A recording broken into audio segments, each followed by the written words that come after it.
pas là, non. Oh Luz, ça te coûte rien d'essayer. Mais y a rien à essayer, ça existe pas les fantômes. Un petit peu comme ta copine, quoi, en fait. Ah ouais, t'as une copine? Ouais, parce qu'on en entend beaucoup parler, mais on la voit pas beaucoup celle-là. Hein. Non mais vous allez pas vous y mettre, je vous ai dit qu'elle habitait loin et en plus elle est...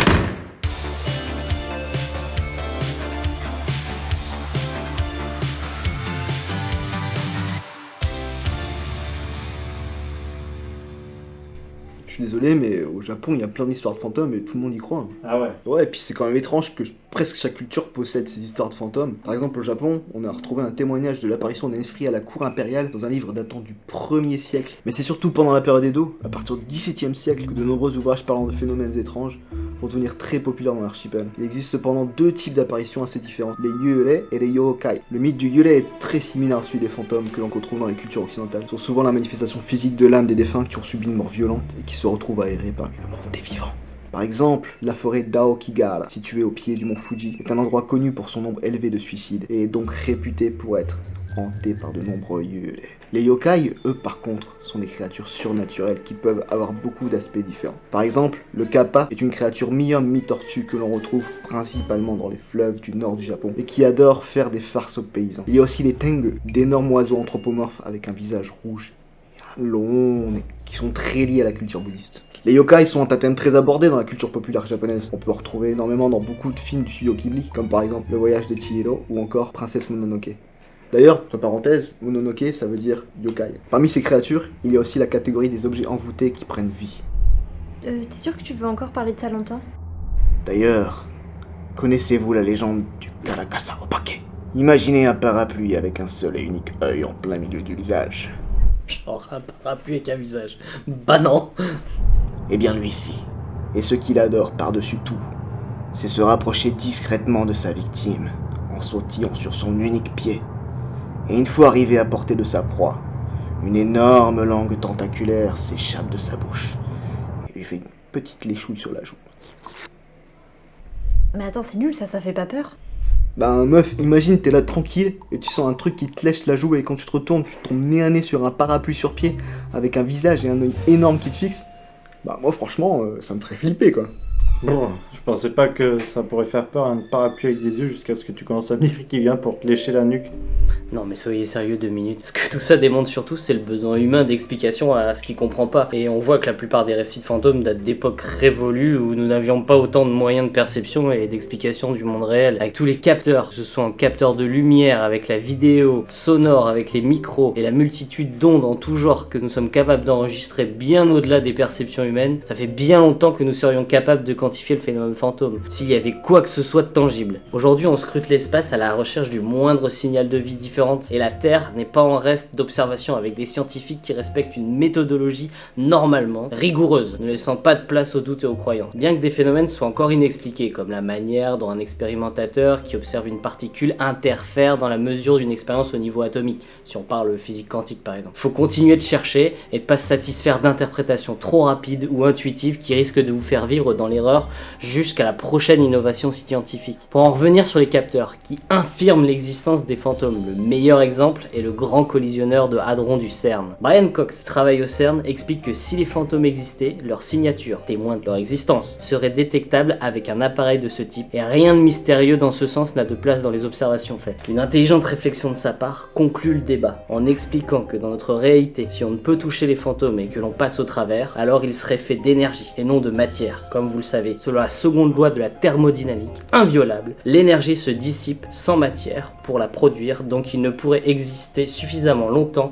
pour être perçu ou prendre la forme, par exemple, d'une connerie de Monsieur Parapluie. Ouais, y'a le Ouija qui bouge là en tout cas.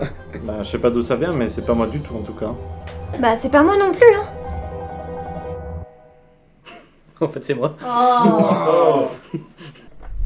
N'empêche, pour reprendre ce que disait Alex, en fait, dans la plupart des traditions, des religions et des philosophies, il est considéré que l'être humain est composé d'un corps mortel et d'une âme. Avec ce concept, depuis toujours, il y a eu des rituels, des transes, des tentatives de communication avec les défunts, et avec ça, son lot d'anecdotes et d'histoires de fantômes. Au 19e siècle, c'est devenu une grande mode le spiritisme. C'est aux États-Unis, avec les sœurs Fox, que ça a commencé. Elles ont prétendu avoir pu communiquer avec un esprit qui hantait leur maison.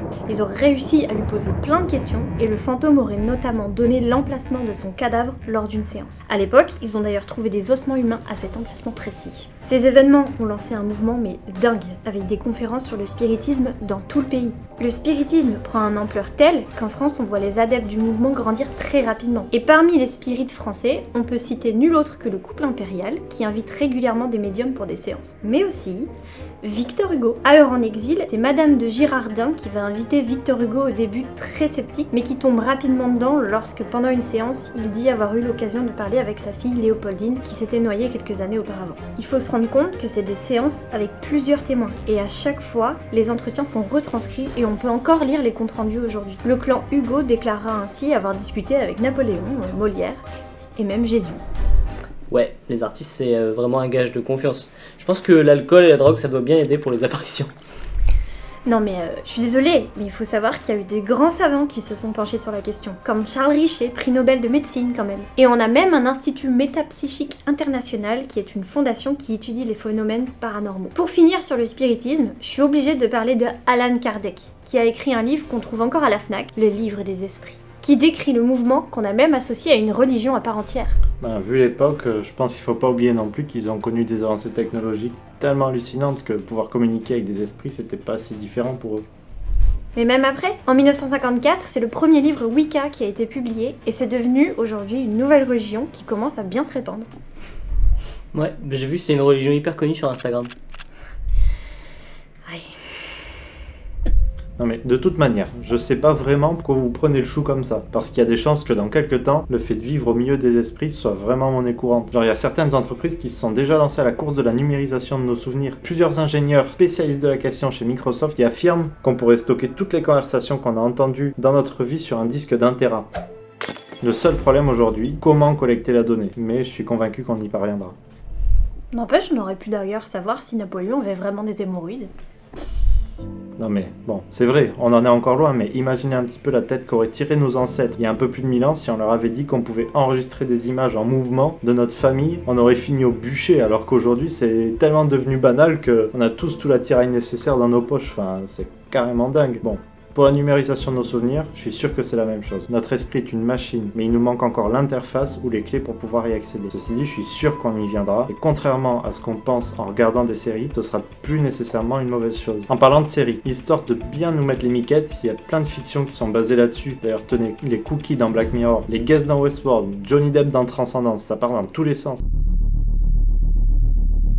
Do you know where you are? I'm in a dream. But in my dream. Wow, on se détend tous les deux. Bon, on est encore au stade du fantasme, mais on est certainement à l'aube de l'apparition de réels esprits. Si vous n'y croyez pas, faites quelques recherches et vous verrez qu'on n'en est vraiment pas si loin. En tout cas, moi, j'aime bien l'idée d'être capable, dans quelques dizaines d'années, d'échanger avec des personnes disparues qui m'étaient chères, comme des esprits immortels venus nous hanter, sauf que là, ce serait cool et on pourrait leur passer des coups de fil avec nos super smartphones.